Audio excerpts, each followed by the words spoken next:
তোমার মজাটা আমার বোন সিরিয়াসলি নিয়েছে। ও সবার সামনে বলে দিয়েছে আমি কাউকে না জানিয়ে গোপনে রেজিস্ট্রি করে নিয়েছি। এখন পরিবারের সবাই আমায় ভুল বুঝছে। আমার মান সম্মানের কথা তুমি একবারও ভাবলে না? প্লিজ আশিস, আমি তোমার সঙ্গে আর কোনো কথা বলতে বা কোনো সম্পর্ক রাখতে পারছি না। গুড বাই, ভালো থেকো।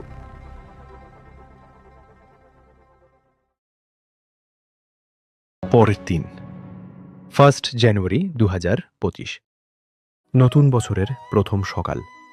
গ্রামের সকাল তখনও কুয়াশার চাদরে মোড়া, মাটির গন্ধ, পাখির মিষ্টি ডাকে ঘুম ভাঙল আশিসের। বিছানা ছেড়ে উঠে সে প্রথমেই হাতে নিল ফোনটা। স্ক্রিনে চোখ পড়তেই মনে পড়ল আজ 1 জানুয়ারি, বছরের একদম প্রথম দিন। হঠাৎই তার মনে ভেসে উঠল পুরনো দিনগুলোর কথা। এই দিনেই তো সে কতবার বন্ধুদের সঙ্গে পিকনিকে বেরিয়েছে, কত হাসি, কত আনন্দ, কত স্মৃতি।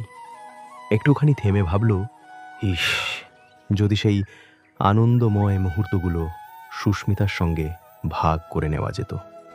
ঠিক তখনই তার ভাবনার জগৎ ভেঙে দিল মায়ের ডাক।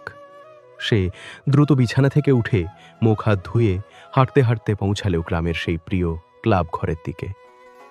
গিয়ে দেখল এখনও কেউ আসেনি। সুবর্ণ, শক্তি দুজনই অনুপস্থিত।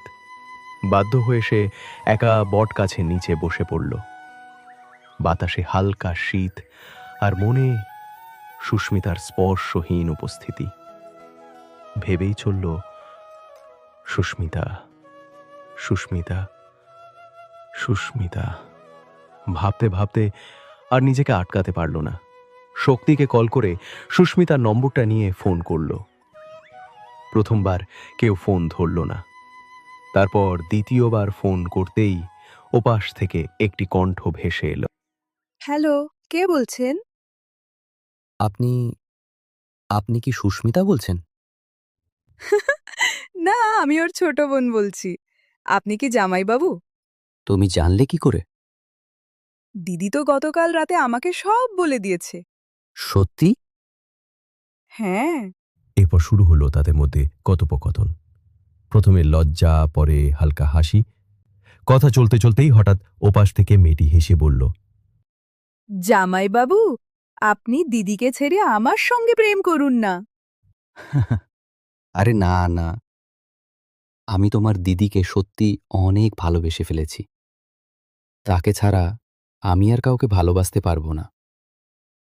মেয়েটি যেন মজা করেই বলল, তোমার মনে তো অনেক জায়গা, তার ভেতর থেকে আমাকেও একটু জায়গা দাও।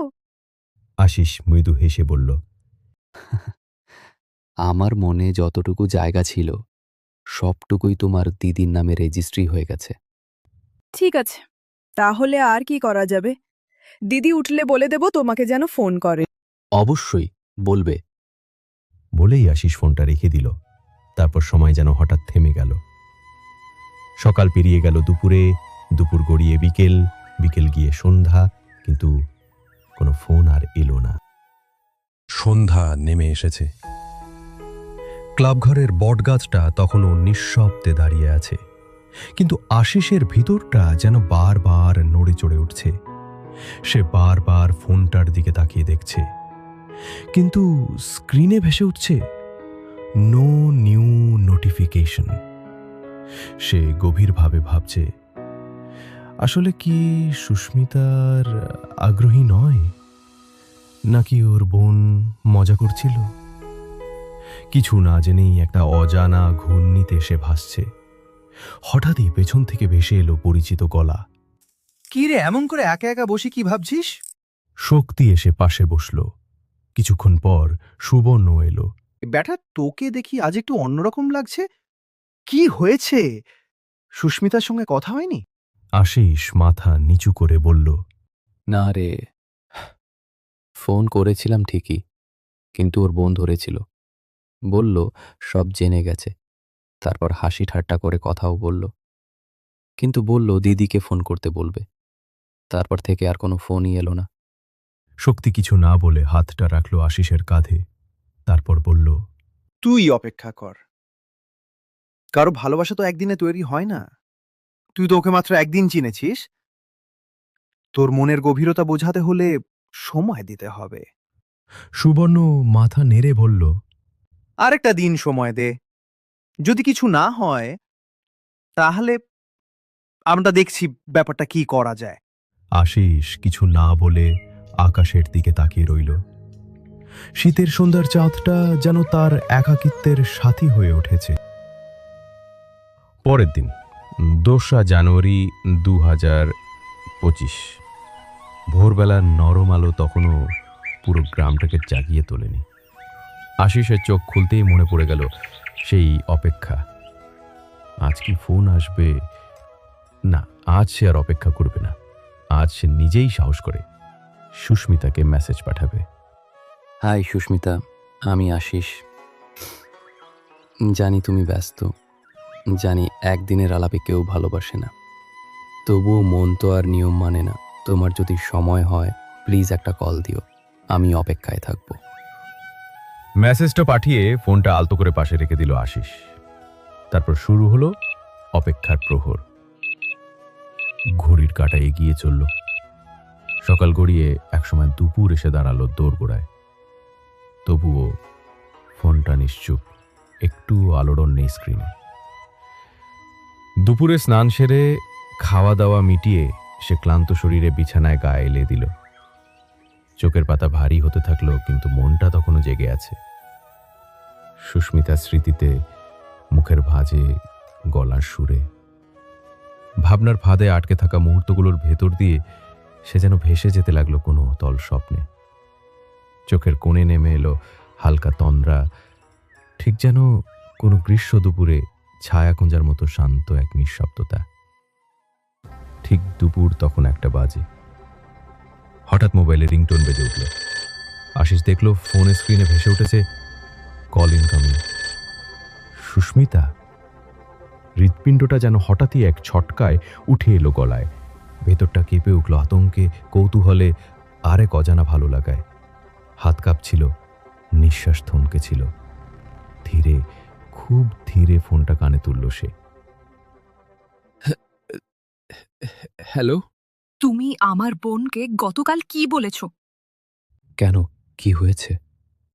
কিছু বলেছে তোমার বোন? তুমি আগে বলো, তুমি কি বলেছিলে? গতকাল তোমার নম্বরে ফোন করেছিলাম। ফোনটা ধরেছিল তোমার ছোট বোন। আমি জিজ্ঞেস করেছিলাম তুমি কি সুস্মিতা বলছো?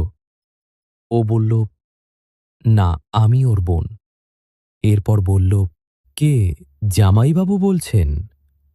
আমি প্রথমে অবাক হই, তারপর জিজ্ঞেস করি, তুমি জানলে কি করে? ও বলল, দিদি আমাকে সব বলেছে। শুধু এটুকুই কথা হয়েছিল। তুমি কি রেজিস্ট্রি শব্দটা বলেছিলে? না না, আমি তো শুধু মজা করে বলেছিলাম। তোমার বোন বলেছিল, জামাইবাবু আপনি দিদিকে ছেড়ে আমার সাথে প্রেম করুন না। আমি হেসে বলি, আমি তো তোমার দিদিকেই ভালোবাসি, আর আমার মনের যতটুকু জায়গা আছে সবটুকুই ওর নামে রেজিস্ট্রি হয়ে গেছে। এটুকুই বলেছিলাম।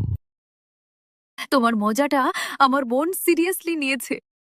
ও সবার সামনে বলে দিয়েছে আমি কাউকে না জানিয়ে গোপনে রেজিস্ট্রি করে নিয়েছি।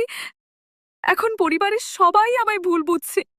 আমার মান সম্মানের কথা তুমি একবারও ভাবলে না? প্লিজ আশিস, আমি তোমার সঙ্গে আর কোনো কথা বলতে বা কোনো সম্পর্ক রাখতে পারছি না। গুড বাই, ভালো থেকো। বলেই ফোনটা রেখে দিল। এক মুহূর্তে যেন আশিসের মাথার উপরের আকাশটাই ভেঙে পড়ল। সে তো জানতই না তার সরল কৌতুক এমন ঝড় তুলে দেবে সুস্মিতার জীবনে। সে তো জানত না ভালোবাসার শুরুতেই এমন এক ভুল বোঝাবুঝি একে গিলে খাবে। সে বারবার ফোন করল, বারবার, কিন্তু কোনো উত্তর আর এলো না। তখন তার মনের অবস্থাটা যে কি হচ্ছিল তা শুধু সে একমাত্র নিজে জানত। ব্যর্থতার বেদনা বুকে নিয়ে তার চোখের সামনে একটা কথা স্পষ্টভাবে ভেসে উঠল।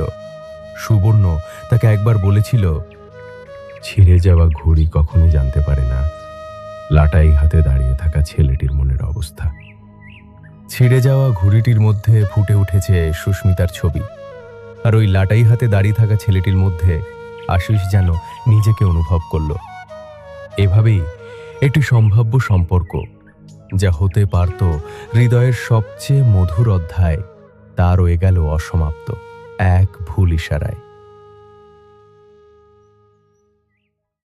তবে কি এটাই শেষ? না, আমাদের গল্প এখানেই শেষ নয়। জীবনের প্রতিটা পদক্ষেপে যেমন লুকিয়ে রয়েছে রহস্য, রোমাঞ্চ, তেমনি একদিনের মায়াও একদিনের অনুভূতি হয়ে হারিয়ে যাবে না। গল্পের পরবর্তী পর্ব বা অন্তিম পর্বের জন্য আপনাদের আর একটু অপেক্ষা করতে হবে। প্রতি সপ্তাহে শুনুন এক নতুন গল্প, কণ্ঠে কল্পনায় আর স্মৃতিতে। একদিনের মায়া চ্যানেলটি সাবস্ক্রাইব করুন এবং প্রতিটি গল্পের মায়ায় ডুবে যান।